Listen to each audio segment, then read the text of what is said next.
Romanos capítulo 6, un capítulo saturado de muerte y vida. Estamos entrando, hermanos, al corazón mismo de la carta a los romanos, los capítulos 6, 7 y 8, que es entrar al corazón mismo del Evangelio de la gracia de Dios en Cristo, que es entrar al corazón de la esencia evangélica, al corazón de esa revelación maravillosa que Dios le dio a ese hombre glorioso llamado Pablo. Los capítulos 6, 7 y 8 de Romanos. Capítulos que condensan toda la doctrina de ese evangelio que Pablo se animaba a llamar mi evangelio. Romanos, pues, un capítulo saturado de muerte y vida. Tengan sus ojos puestos en Romanos capítulo 6 y también en el bosquejo dado en el boletín de hoy. Este pasaje contiene uno de los versículos más grandes de toda la Biblia.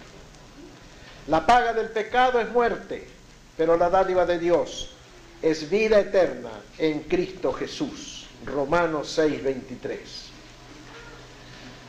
Pablo acaba de hablar acerca de la gracia de Dios. En el capítulo anterior ha dicho que donde abundó el pecado, sobreabundó la gracia. Y ha dicho también que así como el pecado reinó para muerte, así la gracia reinará para vida eterna mediante Jesucristo, Señor nuestro. Y enseguida Pablo piensa que algunos van a entender mal la gracia de Dios. Y de veras, mucha gente ha entendido mal la gracia de Dios. Ha entendido mal el evangelio de la gracia. Mucha gente ha recibido el evangelio como una patente para pecar, para llevar una vida liviana y descuidada. Porque total, dicen, Dios perdona y yo ya estoy salvado. Entonces el apóstol Pablo comienza el capítulo 6 haciendo una pregunta. ¿Qué pues diremos? ¿Perseveraremos en el pecado para que la gracia abunde? Primera pregunta. Y enseguida da 7 respuestas para confirmar lo que él acaba de decir. En ninguna manera. No vamos a perseverar en el pecado por estas razones. Número 1, en el verso 2, porque hemos muerto al pecado. Este es un concepto del apóstol Pablo, este es un concepto profundo y grande. La persona que está unida a Cristo está unida a la muerte de Cristo al pecado. Y por tanto el pecado no puede obrar en él. Un hombre puede ser muy pecador, muy borrachín, muy mujeriego, muy ladrón, muy estafador, muy sinvergüenza en todo sentido. Pero una vez que muere y está convertido en cadáver, ya no peca más. Su cuerpo está muerto, está exánime, está sin vida, sin fuerza. Ni habla, ni piensa, ni siente, está muerto. Y Pablo dice que el creyente está unido a Cristo en su muerte y por lo tanto el pecado no puede actuar en él.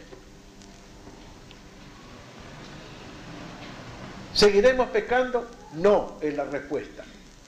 Y primera de la respuesta, porque hemos muerto al pecado. Segunda respuesta. En el verso 3 dice, ¿no sabéis que todos los que hemos sido bautizados en Cristo, hemos sido bautizados en su muerte? Cuando un creyente se bautiza, se sumerge en agua. El agua lo cubre por completo. Pero también se sumerge en Cristo, espiritualmente. El agua lo moja por fuera, el Espíritu Santo lo baña por dentro. Y por tanto no puede pecar. Si está en el creyente el poder del Espíritu Santo, no puede pecar. Porque el Espíritu Santo es santo. ¿No sabéis? Pregunta Pablo a todos los que nos hemos bautizado en aguas. Que el día que fuimos bautizados en agua, fuimos bautizados en Cristo también. El agua por fuera, Cristo y el Espíritu Santo por dentro, y eso nos impide pecar. Tercera respuesta, verso 4 de Romanos 6. Porque somos sepultados juntamente con Él para muerte. Una persona en el sepulcro puede pecar. Una persona en el sepulcro ya no odia, ya no blasfema, ya no dice malas palabras, ya no se escapa de la tumba para cometer fechorías en la noche como hacía cuando estaba vivo. Está en el sepulcro, está en el sepulcro. Está muerto, acabado, terminado. Y Pablo pregunta a los creyentes, ¿no sabéis que vosotros estáis sepultados juntamente con Cristo? La muerte de Cristo tiene fuerza para obrar en nosotros la muerte al pecado, a la carne, al mundo. Por esa razón, entonces, no podemos perseverar en el pecado. Quinta razón. Están los versos 6 al 10. Y en este capítulo 6, Pablo menciona 16 veces la muerte o alguna palabra relacionada con la muerte. Versos 6 al 10.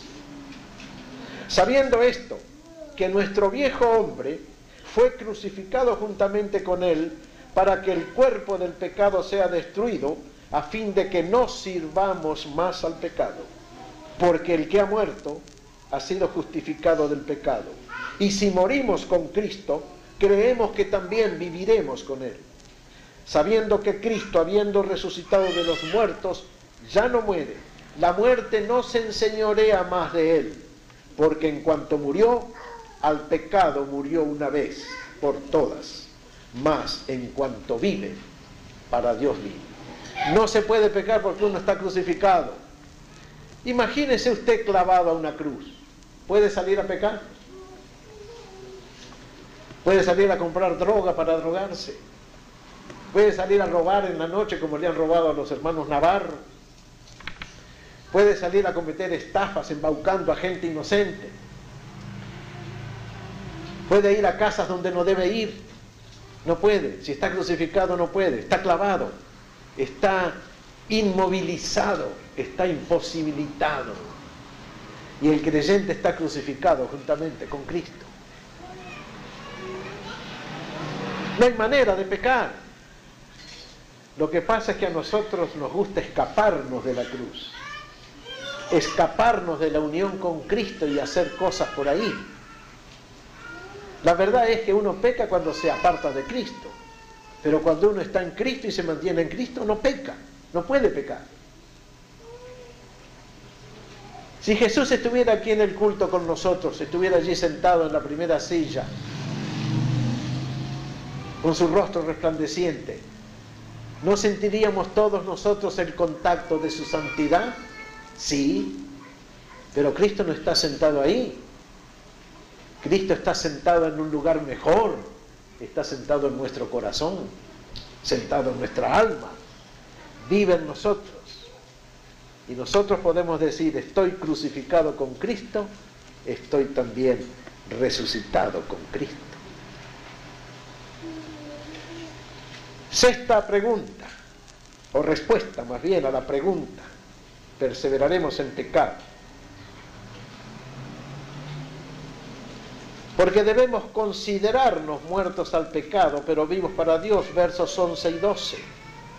Así también vosotros consideraos muertos al pecado, pero vivos para Dios en Cristo Jesús, Señor nuestro. No reine pues el pecado en vuestro cuerpo mortal, de modo que lo obedezcáis en sus concupiscencias. La palabra considerar se dirige al intelecto, a la razón, a la inteligencia que Dios nos ha dado para que entendamos su palabra y entendamos las cosas de la vida. ¿Cuándo consideramos una cosa? Cuando decidimos si conviene o no conviene. Supongamos que vamos a comprar un auto nuevo y vamos al dealer. Miramos todos los modelos y todas las marcas y todos los precios, consideramos lo que más nos conviene y compramos el que nos conviene mejor o el que nos gusta más. Lo mismo cuando vamos a la tienda a escoger zapatos, o corbatas, o camisas. Consideramos y escogemos lo mejor. Actuamos con juicio, actuamos con inteligencia, actuamos con nuestra razón. Y decidimos lo que nuestra razón y conciencia nos dice que es mejor para nosotros. Ahora Pablo dice, consideren esto también, que ustedes están muertos al pecado en Cristo. Por lo tanto, su inteligencia, su razón, su mente tiene que decirles, no pequen. Acá es una invitación a pensar que nos está haciendo Pablo, a usar el juicio, la cabeza que tenemos. ¿Para qué tenemos cabeza? ¿Para usar sombrero nada más? ¿Los que usan sombrero? No. Tenemos cabeza para pensar, para razonar. De ahí que Pablo diga, consideren ustedes que están muertos al pecado, pero vivos para Dios. Mi razón tiene que decirme a mí, tú estás muerto con Cristo para todo lo malo y tú estás vivo con Cristo para todo lo bueno. Por lo tanto, decide. Al fin de cuentas, la vida cristiana es una vida de decisiones, es una vida de resoluciones. Cada día decidimos, cada día resolvemos, cada día usamos el juicio, cada día consideramos lo bueno y lo malo. Y la voluntad escoge, o la voluntad pone en práctica lo que la inteligencia ha escogido. Consideraos muertos al pecado, pero vivos para Dios. Séptima respuesta a la pregunta, ¿perseveraremos en pecado? Porque debemos presentarnos para servir, no al pecado, sino a Dios. Versículos 13 y 14. Ni tampoco presentéis vuestros miembros al pecado como instrumentos de iniquidad, sino presentaos vosotros mismos a Dios, como vivos de entre los muertos, y vuestros miembros a Dios como instrumento de justicia. Porque el pecado no se enseñoreará de vosotros, pues no estáis bajo la ley, sino la gracia.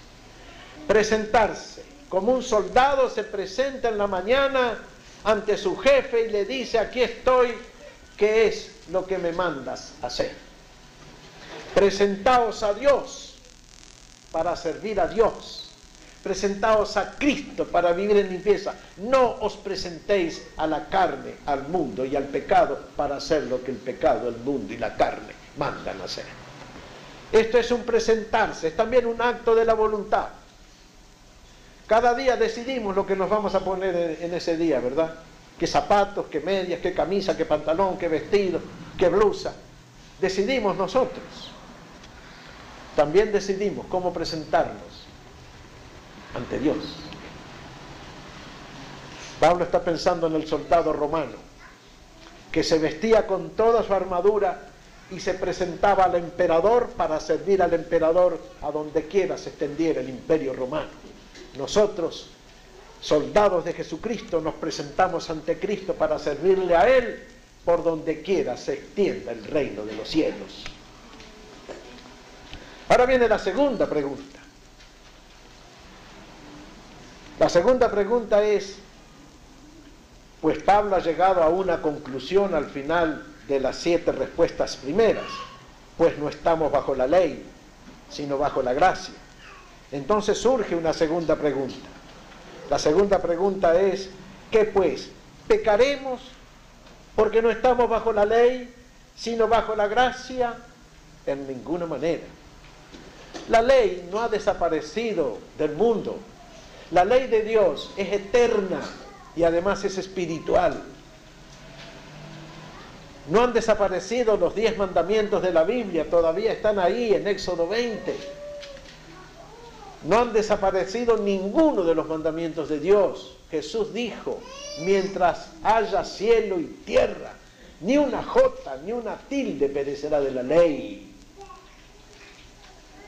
Estamos en la gracia, pero la ley sigue por debajo. ¿Pecaremos porque no estamos bajo la ley, sino bajo la gracia? Dios en su gracia y misericordia nos recibe como pecadores y no nos pide nada más que fe. y confianza, y Él se va a encargar de nosotros. Pero ¿pecaremos nosotros porque ya no estamos bajo la ley? En ninguna manera. Y aquí vienen 7 respuestas. En el verso 16 está la primera. Porque someterse al pecado es esclavizarse al pecado. ¿No sabéis que si os sometéis a alguien como esclavos para obedecerle, sois esclavos de aquel a quien obedecéis? Sea del pecado para muerte o de la obediencia para justicia. No podemos continuar en pecado, porque el que hace pecado, siervo es del pecado. Y el pecado va poniendo un eslabón más en la cadena que nos ata a la condenación. No estamos sometidos al pecado, estamos sometidos a Jesucristo. Segunda razón, porque hemos obedecido de corazón a una forma de doctrina, verso 17. Pero gracias a Dios que aunque erais esclavos del pecado, habéis obedecido de corazón a aquella forma de doctrina a la cual fuisteis entregados. ¿Por qué Pablo dice forma de doctrina? ¿Qué quiere dar a entender con esta frase forma de doctrina? ¿Tiene la doctrina forma? Sí, hay una forma. La doctrina tiene una forma, es el bautismo. Otra vez mencionamos el bautismo. El bautismo en aguas es una forma de doctrina. ¿Cómo se hace el bautismo en aguas y qué significa? Cuando una persona ha aceptado a Cristo como su Señor y Salvador, pide el bautismo a la iglesia. En la iglesia se le dan ciertas clases. Luego, cuando llega el momento de los bautismos, y ya hemos tenido 2 veces bautismos en la iglesia, gracias a Dios, y esperamos tener muchos más en este año. Bueno, el pastor toma al candidato, lo sumerge en agua y lo saca de las aguas. Y eso significa muerte al pecado y resurrección con Cristo. Esa es la forma de la doctrina cristiana. Y Pablo dice, ustedes obedecieron de corazón a esa forma de doctrina. Obedecieron de corazón a morir al pecado y obedecieron de corazón a resucitar con Cristo. Por lo tanto, no pueden perseverar en el pecado. Perfectamente lógica la mente de Pablo. Él recibió una revelación divina, una revelación especial. Si hemos obedecido de corazón a esa forma de doctrina que es el bautismo en aguas, no podemos pecar. Sin violar nuestra conciencia, sin violar nuestras convicciones, sin atentar contra la salud de nuestra propia alma.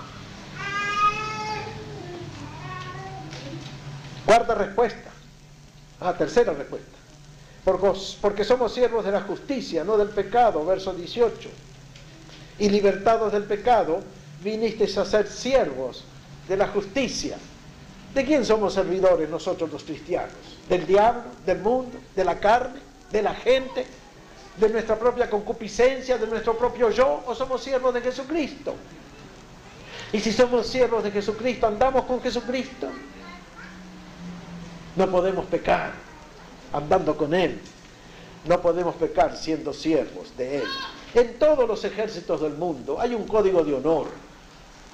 Y el soldado que viola el código de honor de su regimiento, del ejército de su país, es considerado traidor y es ejecutado muchas veces, ¿no es cierto?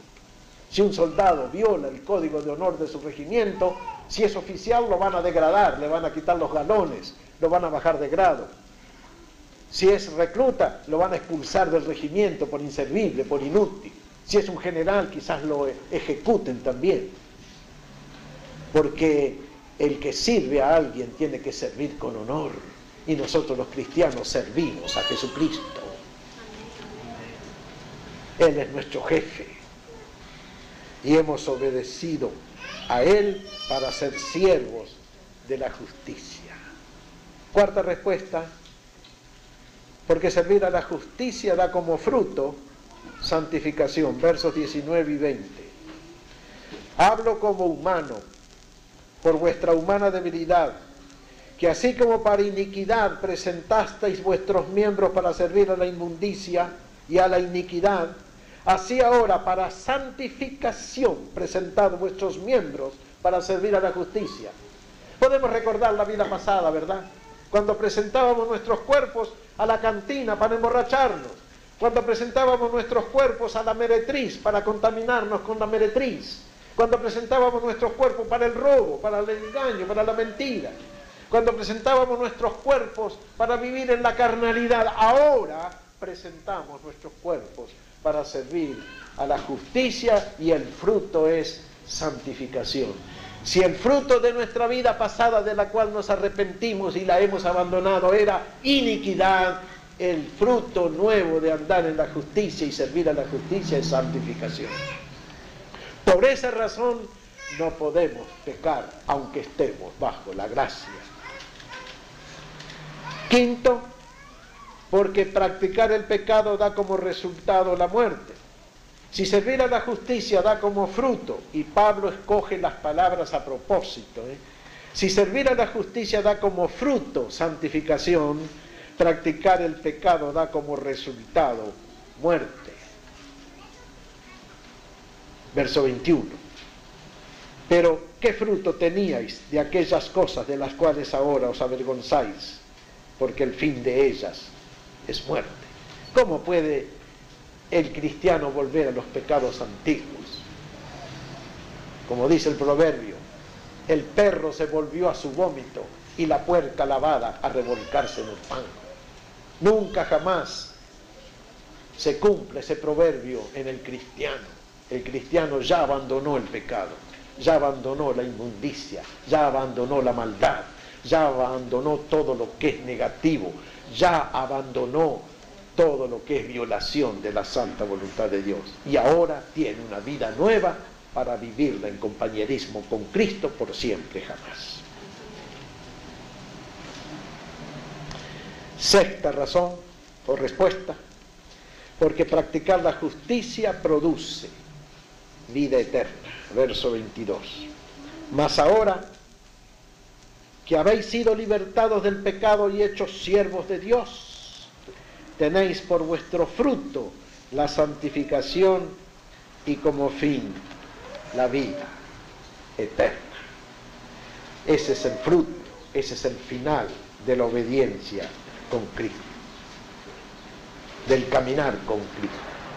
Comenzamos nuestra vida cristiana en el mismo momento que aceptamos a Jesucristo como nuestro Salvador y recibimos la gracia perdonadora y salvadora de Dios. Pero de ahí en adelante caminamos con Cristo, en un continuo morir y en un continuo resucitar.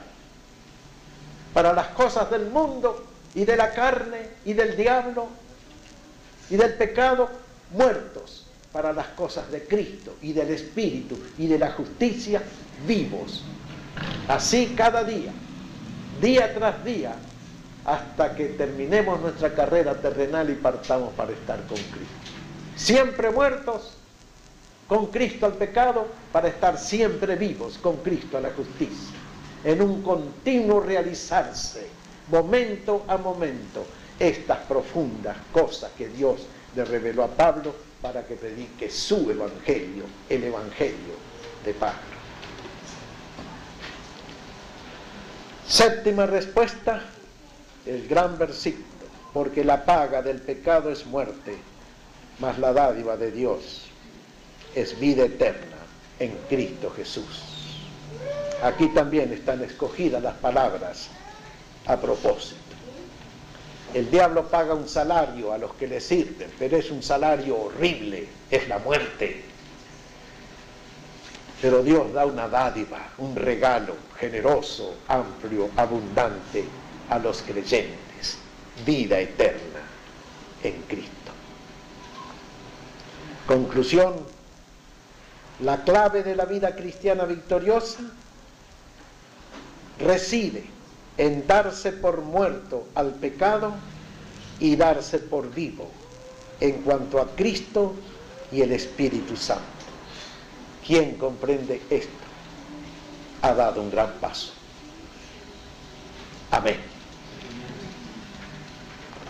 Señor, pedimos que tú nos ilumines con tu santa palabra para que entendamos estas verdades grandes y profundas que hay aquí. Y que realmente, Señor, nos consideremos cada día muertos a este mundo, pero vivos para ti en Cristo. Ayúdanos a comprender y ayúdanos a obedecer. porque nos damos cuenta, Señor, que así, solamente así, tendremos una vida cristiana victoriosa. Te lo pedimos en el nombre de Jesús. Amén.